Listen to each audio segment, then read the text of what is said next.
Was ist eigentlich Streetfotografie? Was gehört alles in das Genre? Welche Art von Bildern gehören für mich persönlich mit da rein? Ich zeige euch heute meine ganz persönliche Einordnung und auch, warum das vielleicht nicht jedem gefällt.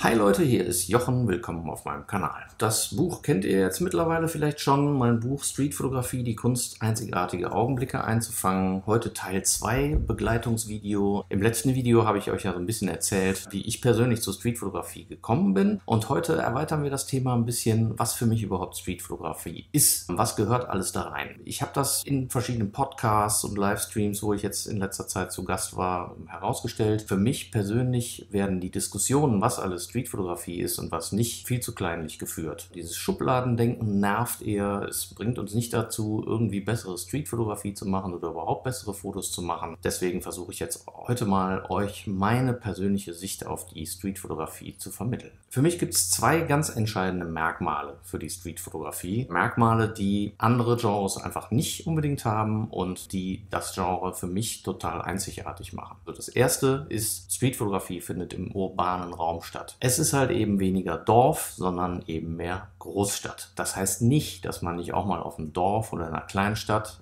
gute Streetfotos machen kann. Das kann schon passieren. Oder beispielsweise am Strand, siehe den hervorragenden Paar, der gerne am Strand fotografiert. Aber es ist doch, glaube ich, relativ klar, dass man von den Möglichkeiten, von dem, was die Streetfotografie ausmacht, von den Settings, einfach von der Fülle der Motive, die man findet, dass sich Streetfotografie eher im urbanen Raum abspielen wird. Das zweite absolut unabdingbare Merkmal ist für mich das Thema Zufall. Streetfotografie ist eben gar nicht oder wenn überhaupt dann nur minimalst inszeniert. Warum diese Einschränkung minimalst inszeniert? Naja klar, ich als Fotograf mit Perspektive, Komposition, Wahl der Brennweite und so weiter, inszeniere ich mein zufällig vor die Kamera gekommenes Motiv natürlich schon ein Stück weit, aber eben das Motiv ist vollkommen dem Zufall überlassen. Das Motiv ist halt vollkommen unbeeinflusst durch mich. Wenn ich das Motiv beeinflusse in einer Art und Weise, dass ich extra Menschen durchs Bild laufen lasse, dann ist das für mich schon keine richtige Streetfotografie mehr. Es geht halt eben darum, wie es halt auch in meinem Buchtitel heißt,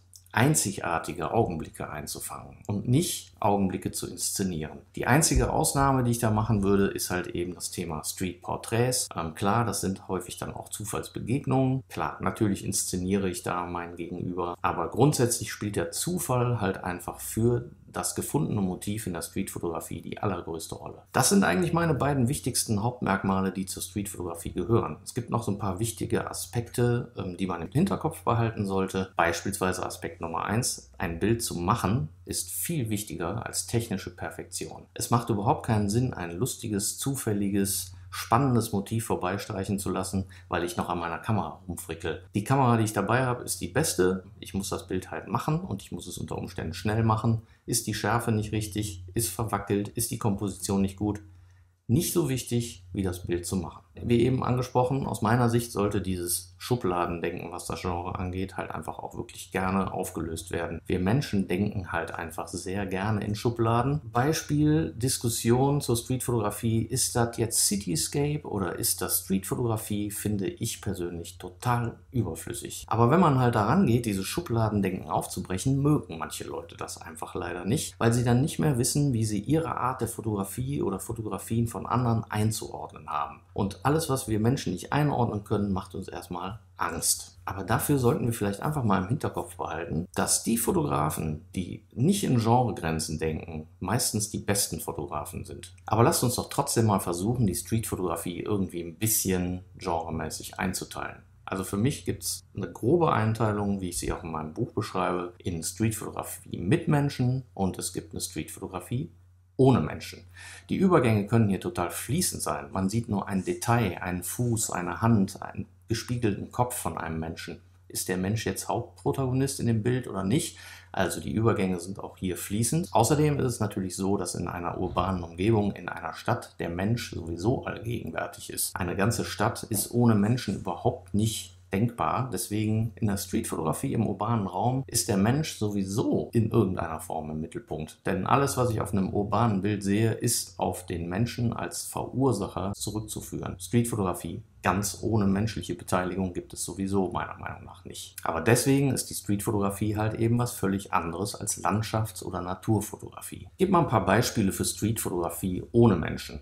Da kann es zum Beispiel einfach um Straßen, um Plätze, um Architektur selbstverständlich gehen, Cityscape, Street Art, abstrakte Fotografie in der Stadt, Spiegelungen, Lichter, Schaufenster, alles, was ich ohne Menschen in der Stadt als Fotografie aufnehmen kann, gehört für mich mit in die Streetfotografie hinein. Das weiter verbreitete Genre ist auf jeden Fall natürlich das der Streetfotografie mit Menschen. In einem der nächsten Videos werde ich auch das Thema Ethik und rechtliche Lage noch mal ein bisschen tiefer beleuchten, weil das Problem haben wir natürlich wirklich nur, in Anführungszeichen, wenn wir Menschen auf unseren Bildern abbilden möchten. Da gehe ich heute aber gar nicht drauf ein. Aber was könnten beispielsweise Bilder mit Menschen im urbanen Raum sein? Menschen in der Stadt, Menschen auf dem Weg zur Arbeit, Menschen in der Bahn, Menschen beim Shoppen, Menschen auf Veranstaltungen. Ich kann Menschen isolieren von anderen, das mache ich sehr gerne. Ich kann Menschen in Gruppen zeigen. Ich kann Menschen in bestimmten Lichtsituationen zeigen, beispielsweise in den berühmten Lichttaschen. Ich kann Menschen in der Schrittbewegung einfrieren, vor Häuserwänden. Ich kann lustige Begegnungen,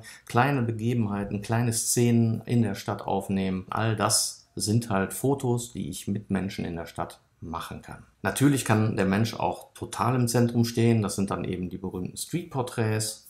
Entweder gefragt oder ungefragt. Ich finde auch, dass zur Streetfotografie gehört, wenn ich Leute auf der Straße anspreche, ob ich nicht mal ein Porträt von ihnen machen kann. Es muss ja dann auch nicht wahnsinnig inszeniert sein, aber auch da hat der Zufall halt dann wirklich die Zügel fest in der Hand. Ich kann Minimal Streetfotografie machen, wo nur eine Person im Kontext von großer Architektur stattfinden und natürlich dokumentarische Szenen festhalten, auf Feiern, auf Demos im Mittelpunkt steht. Und das war es eigentlich auch schon. Das ist meine Einteilung für Streetfotografie.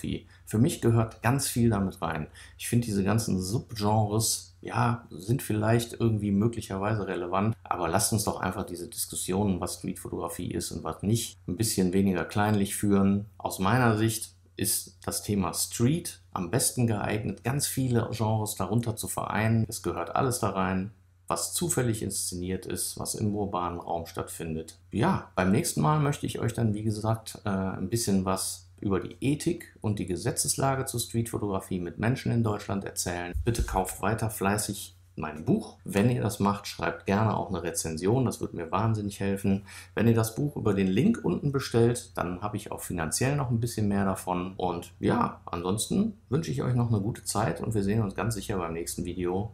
Macht's gut, bis dahin. Ciao.